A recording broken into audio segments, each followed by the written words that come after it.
Hello, everybody, and welcome to Monday Morning Macabre Podcast, the podcast where we talk about Mondays, mornings, and macabres. And the Macabre Boys. The Macabre Boys are back, here with another scoop, another hot take. This is the first episode since my betrothal. Since we're going to edit in a just a crowd cheering just in the background. Yeah. So me and my lovely wife, Jennifer, were married a few weeks back. It was gorgeous. And it was gorge. Scones was the best man of the event. I sure was. It was a podcast family. It was a podcast family event on Lifetime Channel. Anything but macabre, really. Right. It truly was the opposite of macabre. Eat some of this cheese. Go ahead. We got a Jenny made us a beautiful accoutrement. Let's just talk about Jenny for an hour. Okay. So this chick, she's amazing. It was great. And today is an exciting day for me because we are going to be looking at a house that we may use our currency to purchase. Now, I say you try to barter first before you use currency. That's true. Yeah, we'll be like, we'll start real low. Offer up your fattest pig. Yeah, fattest cow. Daughters hand in marriage, that kind of thing. Yeah, exactly. So we're looking at a house today, and that's super exciting, and I'm very stoked to see it, becoming adults, and then talking about spooky shit. Speaking of houses, Scones, what, in your opinion, this is a segue.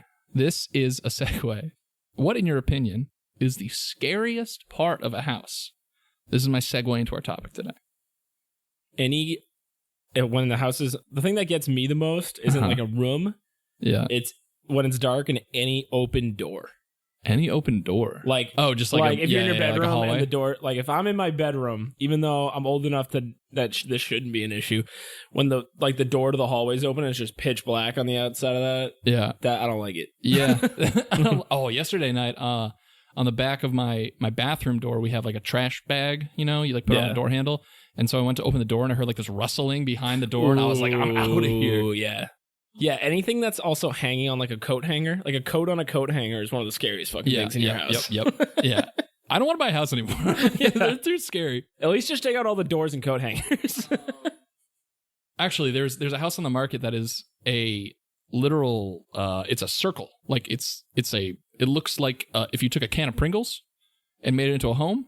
So it's like got a porch that goes up like 2 stories. Yeah, basically. And I was like, that's such a weird... It's been on the market forever because everyone's like, I don't want a circle home. Yeah, and I wonder then Jenny told me, she's like, the reason they were built like that is because the houses have no corners, and it was a common urban legend that witches hide in corners. That's so cool. Isn't that super cool? I hate corners. Yeah, right? This room has so many corners. We got 4 corners in this room. That's 4 potential witches just hanging out. So... I posit that one of the scariest places in a house that people don't think about, it's low-key scary. Low-key. Chimneys. All right? I got a whole topic of discussion today is chimneys. I like it. And my head instantly goes to Christmas when I see chimneys. Of course. And why they're macabre, but we're going to get into it. Krampus.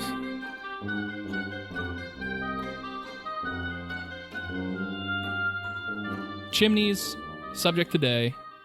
I was tooling around the internet, and I came across a Vice.com article called A Brief History of People Getting Stuck in Chimneys and Dying. Subtitle, no joke, chimneys will fuck you up. Wow.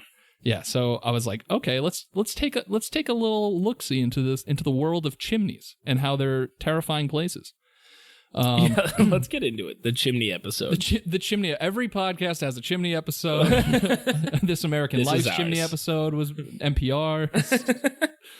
But basically, it goes through the history of like how chimney sweeps back in the day used to get stuck in chimneys. If you go into a chimney, there is a high likelihood that you will fall victim to what is called positional asphyxia. So you can get stuck in a chimney in such a way that it's basically like if you lied down flat on your back, on the ground, and you lifted your legs up and then tried to like grab them with your hands, like grab your toes with your hands, so you make like a triangle. People get stuck in chimneys that way a lot. And when your knees are above your head like that, the pressure of the chimney pushing against you makes it so that your lungs can't expand and you asphyxiate. Yeah, it's pretty grisly. But grizzly bear. So that's a thing that has happened. And this article has a bunch of links to different events of bad things happening with chimneys. So I'm going to start with the ones that are lighthearted and kind of funny. And then we'll go into the darker side of things and eventually hit a mystery of a body in a chimney and why it's still being talked about. So, are we going to be an anti-chimney podcast after this? I mean, I don't think wherever the Lisa mattress of Chimneys is not going to try and reach out to us probably. But so the first one I wanted to talk about is from a newspaper article titled "Man Stuck in Chimney, quote, looking for glasses." San Jose, California, a man found stuck in the chimney of a house told sheriff's deputies that he was looking for his eyeglasses, but they arrested him on suspicion of attempted burglary. Deputies found Michael Taylor, 25, in the chimney in the pre-dawn darkness Saturday. He said he had been there since 6:30 the night before, explaining that he had climbed on the roof to recover a Frisbee. He said he removed his shoes because the roof was slippery and they somehow fell down the chimney. He looked down it, he said, his glasses fell off, and he climbed into the chimney to recover them. This is a cartoonish situation. Yeah, right. Whoops. Yeah, my shoes go down. Let me take a look. Whoops, I gotta get my Frisbee. But then deputies did not believe the story and booked him on suspicion of attempted burglary. So that's just one little aside of a man. But he lived. He lived. Yeah. Okay, see, we're starting lighthearted and humorous okay. of like silly burglars. We'll get to the more macabre stuff as we go. Wait, so was he a burglar? Yeah, he was like very. They arrested him for burglary, but he was like, "Oh, I just was trying to get my glasses. My Frisbee on this house, that's not mine." And they're like, "You're trespassing in a man's chimney." That's so. Ugh. Yep. And then we got. I might be anti-chimney after this. I'm getting like claustrophobic just talking about this. Yeah, right. Next up, in terms of humorous chimney stories, woman gets stuck shimmying naked down chimney of estranged boyfriend's home. Well, she didn't want to get her clothes dirty. Exactly. Oh, baby. See, this is a good one. It's like in It's Always Sunny when he's in the sewer and he takes off all his clothes and holds it above his head. Didn't want to get him dirty. It's essentially that. Let me see if I can zoom in on this page because this is a Los Angeles CBSLocal.com article. A 35-year-old woman who tried to climb down the chimney of her estranged boyfriend's Woodcrest home early Saturday morning had to be rescued after getting stuck, according to the Riverside County Fire Department. Homeowner Tony Hernandez said the woman and the mother of his 3 children had tried around 5 a.m. to open the door of his home in the 15800 block of Rancho Viejo Drive. When she found it locked, she climbed to the roof and attempted to get in through the chimney. That's when she became wedged inside the 12 by 12 inch chimney. She had apparently removed her clothes to aid her descent. Hernandez said he awoke to her cries for help and tried to get her out with the extension cord. She said, "I'm trapped in the chimney, so I tried to get her out, but it was too hard." All right. My insane ex. This isn't my responsibility at this point. Firefighters came and helped free the woman. Breaking and entering, basically. Yeah. After a 2-hour operation that involved breaking the fireplace open. I just love the thought of the guy being like, my ex is in my fucking chimney right now, and she's like, "Help me get out." He's like, I don't call know to the what fire to do. station's amazing. I guess I have to call the fire department. Like, I can imagine how little effort he must have put into that rescue. Or her. Like, the amount of... Like, did she try the windows? Did she try the bulkhead? Like... Yeah, why did he go straight from front door to chimney? So, Hernandez says the woman doesn't live with him and isn't allowed to be around their children. And his quote is, "I don't like the way she's acting or what she's doing. That's not good for my kids." Yeah, me neither, Tony. Yeah, nobody does, Tony. Tony Hernandez, if you're out there, you are absolutely in the right. Call in. Yeah, give us a call. We'd love to talk to you. Long-time listener, first-time caller. It's just like, what an insane notion to be like, you know what would be great if I broke into this man's house or a chimney. In that chimney. So... people get stuck in chimneys more often than I thought. Yeah, I just looked up the Wikipedia page for chimneys. How much of it is like stories of people started in the 12th century by the Romans. Shout out to chimneys, dude. They used to be built of wood. That seems flawed. Yeah, that doesn't... yeah, that's definitely not great. So now that we've gone through the kind of nicer side of chimney break-ins... we're We're gonna get a little darker. We're gonna dip our toes into the pool of macabre stories. Macabre lagoon. Doctor dies in chimney trying to break into lover's home. Another case of ex-lover People trying are to thirsty, man. That's what I'm saying, dude. Thank God Tinder exists now. Now you don't have to break into chimneys like some weird Santa. Okay, this is an article from The Guardian. A doctor whose decomposing body was found in a narrow chimney suffocated to death after trying to break into her boyfriend's home, California authorities said yesterday. The body of Dr. Jacqueline Kotarak was discovered trapped in the chimney on Saturday, 3 days after she had apparently slid feet first down into the house of her estranged lover, William Moody. According to the police, Bakersfield, California, the 49-year-old doctor turned up at his house on the evening of Wednesday, 25th August. Moody, however, did not want to see her. He left the house through the back door and spent the night elsewhere. After apparently using a shovel to try to break through his back door, police believe Kotarak climbed onto the roof of the ladder, removed the chimney, and slid down the shaft. Kotarak was reported missing on Thursday, and she failed to show up for work. Sergeant Mary DeGear of Bakersfield Police said her body was eventually discovered after a house sitter noticed the smell coming from the fireplace. Oh, the smell. Gnarly. Yeah, that's gnarly. So also, you should be able to break into a door with a shovel. That's true. I think I could do that. Also, she has a PhD. So it's not just dumb criminals just being like, let's go through the chimney. Like, people... Imagine just all those years drudging through that degree, right? And you then died just in a chimney. Jump into your ex-boyfriend's chimney. Don't go into chimneys. Nobody go into a chimney. Chimney's not the answer. Chimneys is never the answer. If you're breaking into a house, which we don't condone, chimney is not the answer. Chimney's not the way. Find a different way. Don't go through the chimney. It's not going to work. You're going to have a bad time. So now... I was like, okay, these are interesting articles about chimneys. Who knew that there were such death traps? And then I came across this article. It's a Huffington Post article. Skeleton in chimney solves 7-year-old mystery, creates another. The fate of Joshua Vernon Maddox, a teenager who vanished nearly a decade ago, has been solved by authorities in Colorado who positively identified skeletal remains found lodged in the chimney of an abandoned cabin. While Maddox's whereabouts are no longer unknown, the exact circumstances of the case will likely remain a mystery according to his family and local authorities. The situation doesn't make any sense to me at all, Maddox's older sister, Kate Maddux, told the Huffington Post. We were really expecting him to be anywhere in the world, and he was actually very close. Joshua Maddox was 18 years old on May 8, 2008, the day he was last seen at his parents' Woodland Park home. He told me he was going for a walk, Kate Maddux said. Josh was an avid nature lover and loved to go for hikes. Joshua Maddox never returned, and his parents reported him missing a few days later. Family members conducted several searches for the teen, but were unable to find any trace of him. Days turned into weeks, weeks turned into months, and months turned into years. Despite the passage of time, the Maddox family was unable to find their lost loved one. We had hoped of him being alive, and I feel like in a sense he continued to live on with us, because we had so many dreams of what he could possibly be doing, Kate Maddox said. The young man's sister described him as creative and intelligent. Ooh. I'm going to keep going. The search for Joshua Maddox was ongoing in August when construction workers demolishing a long-abandoned Woodland Park cabin found skeletal remains inside the chimney.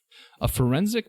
I've never seen this word before. A forensic odontologist? It's odontologist? Yeah. Anyway. A forensic tooth dude this week used dental records... Forensic orthodontist. Used dental records to positively identify the remains as those of Joshua Maddox. One of the most traumatic things about the story is that the cabin he was found in is literally 2 blocks away from my dad's house, Kate Maddox said. We looked through every part of the woods, and we thought he could... They didn't check the chimney. Yeah, they didn't check... Yeah, exactly. But the cabin never came up. How did the teen's remain go unnoticed for 7 years? Chuck Murphy, 79, told the Colorado Springs Gazette his family bought the cabin in 1950s and used it as a home and rental property for up until about 10 years ago. Occasionally, we go there to check on it, and there were mice and chipmunks and raccoons, Murphy told the newspaper. He added, it smelled bad. According to Murphy, the cabin was being demolished to accommodate the construction of a housing development. We had really no reason to go in there except to tear the building down, he said, according to the Gazette. But why Josh's remains were found in the chimney remain a bit of a mystery. It doesn't make sense, Kate Maddox told HuffPost. The only thing we can figure is he was being an 18-year-old kid checking out a cabin. It had already been abandoned for a long time, and a horrible accident happened. Teller County coroner Al Bourne said he suspects the teen was trying to enter the cabin by shimmying down the chimney and got stuck. When the teen's skeleton was found, his knees reportedly were above his head and his hand was covering his face. Foul play is not suspected, and the death has been ruled accidental. That's the original mystery article. it solves. That's the mystery it solves. Now, that kid, it stinks to be him. Yes. So kid tries to get into cabin. It goes missing. And then it turns out he couldn't get down the chimney. Now, I came across a Reddit post on r/unsolved mysteries. Title of the Reddit post, 18-year-old Joshua Maddox, missing since 2008, is found dead in a chimney. In 2015, it was ruled an accident. Circumstances beg to differ. Wait, did you say 2018? 2008. Oh, in 2015, it was ruled an accident. Oh, so this is... No. This is fresh. No, he went missing in 2008 and was found dead in the chimney in 2015. 7 years? 7 years he was in the chimney. Oh, so I guess that makes sense if he's already a skeleton. Right, yeah. So, I mean, it's definitely been a long time that, like, everyone was like, what happened to this kid? Yeah. So I'm going to start reading some of this user's post. This is SeaTurtle70.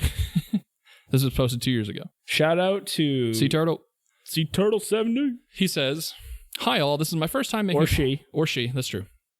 Hi all, this is my first time making a post like this, so please excuse me if I messed up with the format or did something wrong. I recently came across a person on Charlie Project that I can't get out of my head. The circumstances around his death make me very sad, and while losing myself in the rabbit hole yesterday, I came across some things that I just have to discuss with someone." I love... Excuse me, I'm not sure if I'm doing this right, but I'm about to blow the top off this motherfucker. Hey, I don't... what's a high score? I don't know.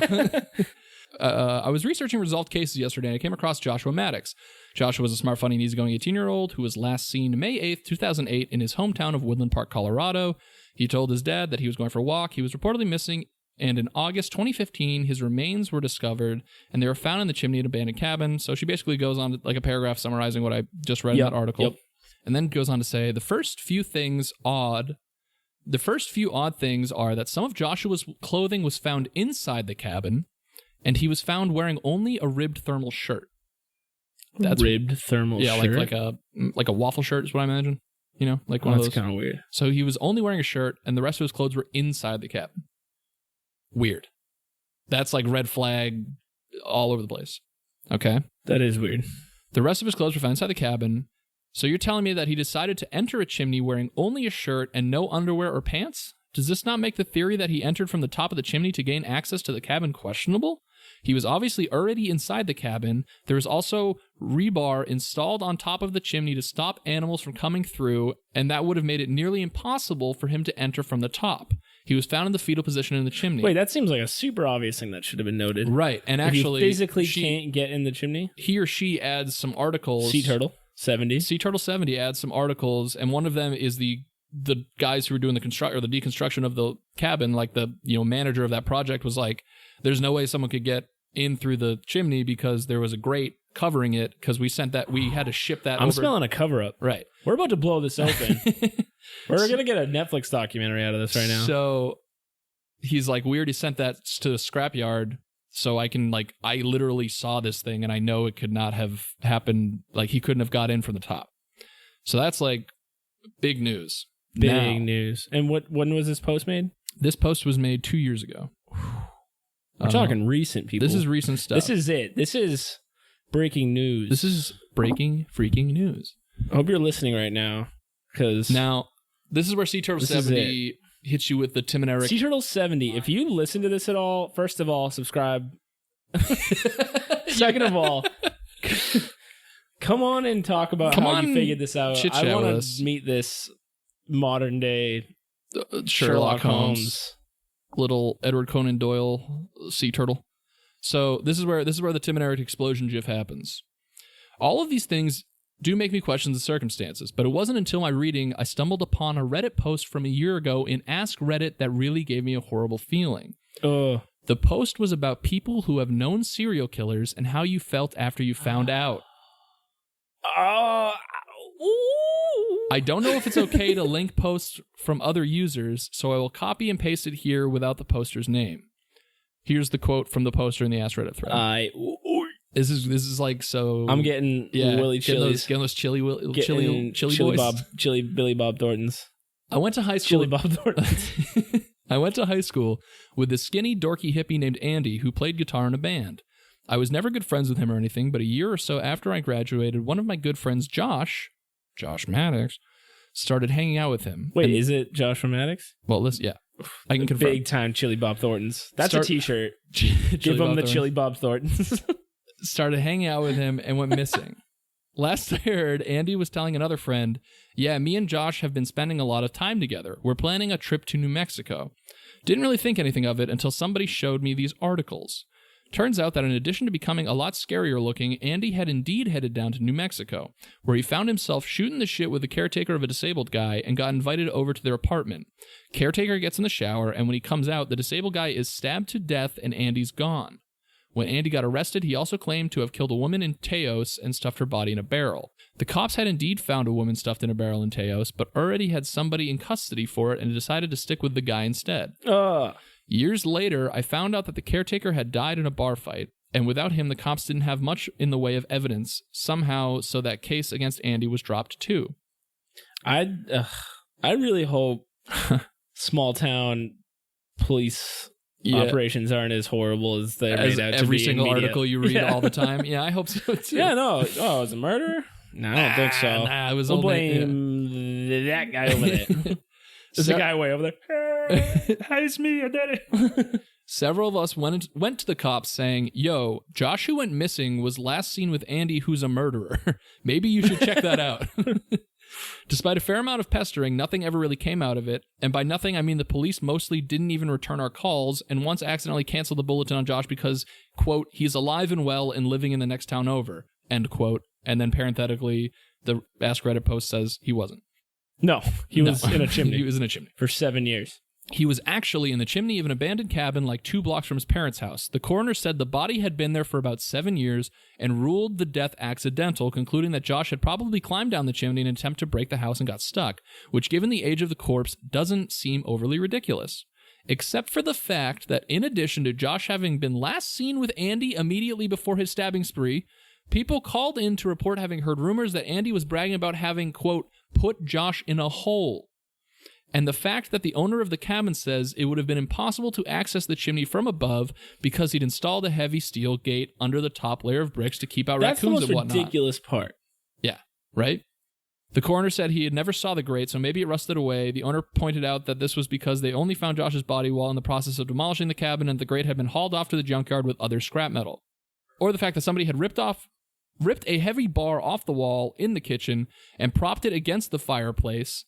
Or the fact that Josh's stuff was already inside the cabin, meaning A, he's already broken in and would have had to have locked himself out to have to go for the chimney, right? Like if you're already in the place, you have an exit door. You don't, right? Yeah, or a window. Right. Why the chimney's taking precedence over windows for so many of these people is really blowing my mind. Yeah. And B, he might have noticed that either the flue or the big bar would have prevented him from getting in through the fireplace. Yeah, so there was a piece of... In front of the fireplace, there was like an object, like this bar, or like a furniture thing. Okay, it was like hidden away. Like the fireplace was hidden he couldn't have... Yeah, it's not like he would have gone behind in the chimney him and like some shit. Like, yeah, it's... Why would he go up the chimney if there was bars? Right. Like, couldn't you just look up the chimney and be like, oh, that's completely covered? Or the fact that when he was found, Josh's knees were above his head, which sounds to me like he would have had to go in head first. Disclaimer, not an expert at fucking all. Or maybe the fact that Josh was barefoot and naked from the waist down. This is just my opinion, but I don't care who you are. You don't try to climb head first into a chimney via a hole rusted through a metal grate with your dick hanging out. Agreed. But the most ridiculous part for me is this quote from the coroner at the end of the last article. So this is an article they linked, and I'd read it, but this is a quote from the coroner. I know it's not a natural death, says the coroner. It's not a natural death, people. And I'm confident it's not suicide, he said. My other options are an accidental death, homicide, and undetermined cause of death. It is frustrating. We can't pin it down. I like that one of his options is undetermined cause of death. Yeah, right. He's like, that's not an option. That's just everything that it's not. Yeah, that's like everything else that could possibly be. So the poster goes on to say, so your options are accidental, homicide, and undetermined, but you just can't seem to pin it down? You're telling me that it's almost as though you were unable to determine the cause of death? Well, in that case, everybody knows that the accidental is the only way to go. Look, I get that they didn't find the evidence to arrest Andy or anyone else, but these mother effers... Wait, Andy's still out there? Yeah. Remember, they dropped the charges because the... What the... Why are we talking about him on... They didn't find enough evidence to arrest Andy or anyone else, but these MFers went ahead and demolished the cabin despite all this. Josh's body was cremated, and as far as I can tell, nobody even bothered to call Andy to ask if he knew anything. By the way, from what I hear, Andy's still out and about doing his thing, and when he's not in the mental hospital. What is his thing? I don't know. Just, general doing his thing while he's not in a mental hospital. It's not that I want somebody to blame. I'm not trying to throw a tantrum because give me answers. All I'm saying is I wish they had done some police work, open an investigation, try to track down some leads, interview some of the folks who've been calling in tips for the last 7 years, maybe check for some DNA or something. I don't know. Don't just say accidental, dust off your hands and call it a day. Anywho, sorry for the rant, guys. Had a little whiskey, felt like I had to vent, but yeah, that frustrates me. I like how this person just has a glass of whiskey and fucking debunks Well, so that whole thing was the Ask Reddit thread. So now the unresolved mystery Sea Turtle goes on to say. Oh, so we're okay. So this is still a dream within a dream. Okay, now we're back into Sea Turtle's first layer dream. Yeah, right. The person that this poster was talking about is this guy. There's some articles on him. Now, I can't find out much about him on the internet, but there's an arrest report from 2015. So he's basically got arrested a few more times after those things. So cool. We don't know what his deal is. Sea Turtle goes on to say, I guess with all of this, it gives me the gut feeling that foul play was involved with Josh's death, and if this Reddit post is to be believed, then there's a good chance that Andy has something to do with it. I know there's very little chance of that being confirmed now, but this gives me a horrendous feeling to know that this death is being taken as an accident caused by himself, and we will never have true justice. He died alone in that chimney, and I don't know how long he was conscious for, but he didn't deserve that. What do you all think about this case? So I think lots of things about this case. Wow. It's so modern and actually happening as we speak. It's such classic Reddit being we're just going to figure out all this by crap. The way. Yeah. So that's the case of Josh Maddox. Still unresolved. Well, there's still a lot of questions around the case. And I was like, wow, that's this investigative work deserves some attention because it's so good. So you, Sea Turtle 70, shout outs to you. You got 3 gold for this post, so good on you. Yeah, get that gold to Sea Turtle. Get that gold. Keep that gold. Give him platinum. Give him some silver. What's the name of that Reddit? Unsolved Mysteries? Unresolved Mysteries. Unresolved? Unresolved. So that's the mystery of the missing Maddux. Missing Maddux mystery. Monday Morning Macabre. Monday Morning Macabre's Missing Maddux mystery. Yeah, so I guess this is also just a good time to throw in a PSA. If you're ever locked out of your house, yep, need to get into some other house for whatever reason, we don't judge whether it's malicious or whether your ex-husband's in there and you got a shovel and you're trying to show him what's up. Or in all seriousness, if you just get locked in your house, don't go down the chimney. Chimney's not the way. Chimney's not the way. It has you will die. An incredibly high rate of casualty. Leave it to Santa and the good folks over the Krampuses. Yeah, leave it to the Krampuses and Santa. Or the tap dancing guys and Mary Poppins. Yeah. That's the Monday Morning Macabre Missing Maddux mystery. Man, and it was a doozy. And it gives me nightmares. And the fact that certain people are still in certain places without being punished for certain crimes is very scary to me. Yeah, for sure. And it's so I mean, I guess that's it. It is. And we've toyed around with the idea of maybe doing kind of scary movie discussions, and such. We know there's a plethora of movie podcasts, and even that's true, more scary movie podcasts. But if you are interested in that kind of thing, let us know. Or maybe we could watch movies pertaining to things we've talked about. Exactly. Definitely more specific than just horror movies. We'll be. Let us know if you're listening. You enjoy it. Leave some ratings, leave some feedback. Yeah, let us subscribe, know. Unsubscribe, unsubscribe, resubscribe. Drop 3 stars, drop 5 stars. Donation, but we don't have a donation button. Smash. Follow our socials. Scones, what are they? Okay, so it's Instagram is at Monday Morning Macabre, all one word. Nice. And there we'll have kind of pictures and stuff every week. Eventually, just spooky fun pics, just spooky fun hints, pics, little niblets saying, Hey, remember to be a little scared today. Hey, this week's episode is going to be about chimneys.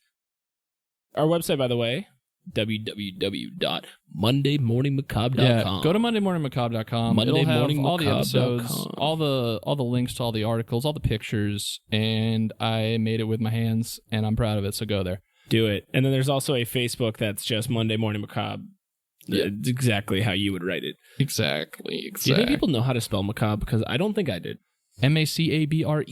Macabre. Macabres. So smash those follow buttons.